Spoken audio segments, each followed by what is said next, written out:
Мужики, блядь, это 101-й полк, хуй разведосы, блядь, мы русские! Выходи. Выходи. Пожалуйста, не стреляйте. Не стреляйте. Выходи к нам! Выходи сюда, бегом!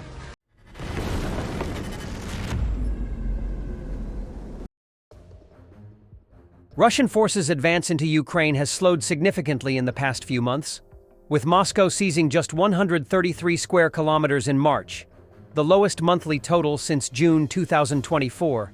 Battlefield monitoring group Deep State reported. The pace of Russia's offensive had steadily increased since July, peaking in November when Russian troops captured 725 square kilometers, overrunning a badly overstretched Ukrainian defense in several areas, especially in the south of Donetsk Oblast. Gains have consistently declined since the beginning of winter, with the Russian army seizing 401 square kilometers in December, 321 in January, and 189 in February. This relative stabilization of the front line was achieved thanks to the winter conditions, effective work of Ukrainian drone units, and a temporary exhaustion of Russian offensive potential. Russian forces continue offensive operations, particularly around the city of Pokrovsk in Donetsk Oblast, where fighting intensified at the end of March. Commander-in-Chief Oleksandr Syrsky said that Russian forces are stalling and failing to advance in the area. Pokrovsk, located about 70 kilometers northwest of Donetsk, remains a major flashpoint. While Russia's advances in Ukraine have slowed, its forces have nearly reversed Ukraine's territorial gains in Russia's Kursk Oblast. Ukraine controlled 407 square kilometers there in early March but held just 70 square kilometers by month's end, Deep State reported. Ukraine had initially seized 1,300 square kilometers of Russian territory before Moscow, reinforced by North Korean units, launched a counteroffensive. Since launching operations in Kursk Oblast, Russian forces have suffered over 55,000 casualties, Syrsky said. Deep State warned that Russian forces previously engaged in Kursk may now be redeployed elsewhere, posing additional threats along the front line. During the 35-day defense of their positions, soldiers of the assault regiment Safari of the National Police Brigade Lyut captured 2 invaders who were storming the building where the Ukrainian fighters were located.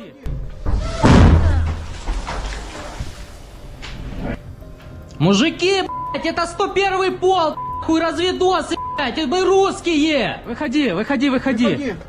Пожалуйста, не стреляйте. Выходи к нам! Выходи сюда, бегом! Кент, я Гриз. Нас штурмують. Противник на 9 в будівлі, перший поверх. Надо FPV, срочна допомога. We have nothing left to ride. On such war horses, according to Putin, the Russian army plans to finish off the Ukrainian forces. Here, I would like to show you our warhorse, which we also use for missions. The UAV team sets out on it to conduct reconnaissance of the enemy.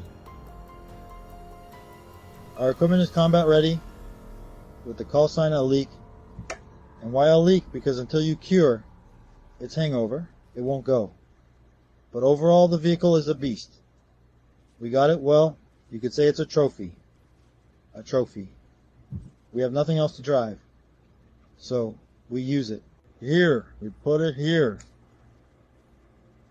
We always take extra gasoline with us. We always have it. Just in case. We have smoke here. Games here, just in case. That's about it. The drones of the Special Unit of the Defense Intelligence of Ukraine primary evade enemy anti-aircraft missiles, strike BK-16 and Raptor landing boats, and hit the enemy's Tor-M2 air defense system. The Autonomous Republic of Crimea, Ukraine. Evasion from a missile of the Tor-M2 air defense system. The landing boat BC-16 was hit. Evasion from a missile of the Tor-M2 air defense system. The landing boat BC-16 was hit. A Raptor landing boat was hit. A Tor-M2 surface-to-air missile system was destroyed. The Finland's President Alexander Stubb held a press conference in London and shared details about his meeting with President Trump. The meeting was useful and we had two themes. The first was bilateral relations between Finland and the United States, and the second was Ukraine, especially Russia's war of aggression against Ukraine, Stubbs said. About the actual meeting. The meeting was useful and we actually had two main themes, the first being bilateral relations between Finland and the United States, and the second was Ukraine, especially, of course, the Russian war of aggression against Ukraine. And indeed, there has only been one initiator of this war of aggression. And I emphasized that Putin cannot be trusted and a ceasefire must be achieved. And to achieve it, a date is needed. And our perspective is that the 20th of April would be a good moment for a full ceasefire without any conditions. Why the 20th of April? Because a deadline is needed. Because it is Easter, and because by then President Donald Trump will have been in office for about 3 months. To incentivize the ceasefire, a strong sanction mechanism must be constructed, which will be triggered in the case that the Russia does not accept the ceasefire, or if Russia. The U.S. Marine Corps is prioritizing the introduction of low-cost FPV drone technology a year after purchasing attack copters for nearly $100,000. The official USMC website reports on the features of the new unit and its tasks. Given the rapid proliferation of FPV drone technology and the development of tactics for its use observed during modern conflicts, especially in Eastern Europe, the Corps Command prioritized introducing FPV strike drones to strengthen its capabilities. Thus, on January 3rd, the Marine Corps Attack Drone Team, or MCADT for short, was formed to integrate new solutions into small group warfare tactics. MKADT is committed to rapidly integrating FPV attack drones, increasing the lethality of small units, and providing capabilities that warfighters currently lack, Major Alejandro Tavizon, MCADT's lead officer, reported. By leveraging the latest technology and refining drone tactics, we are ensuring that Marines remain flexible, adaptable, and deadly on the modern battlefield. The MCADT unit will be based at the Quantico Training Base, where it will work with the Marine Corps Warfighting Laboratory.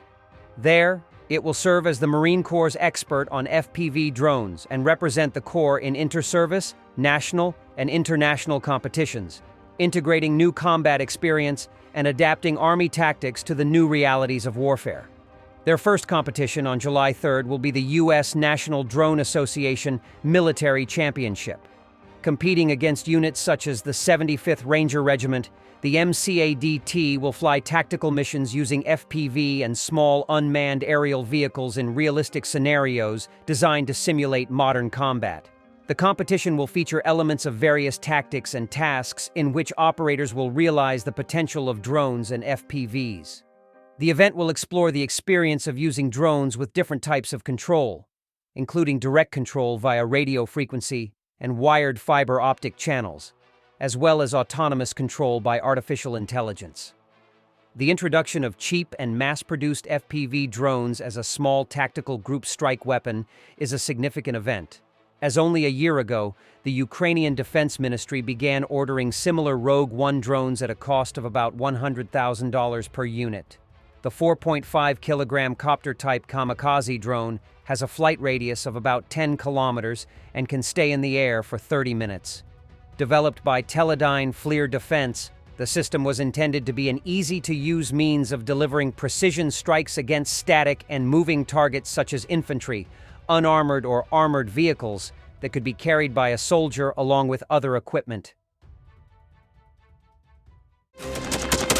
Thanks for watching, and don't forget to subscribe. Also, if you want to support Warthog Defense, please become our member and get early access to new videos, exclusive members-only videos, and become administrator in comment section. The membership link is in the description. Every day. We had a guy last week, it's 6 rescues in 6 days. You know, he's doing the job every day.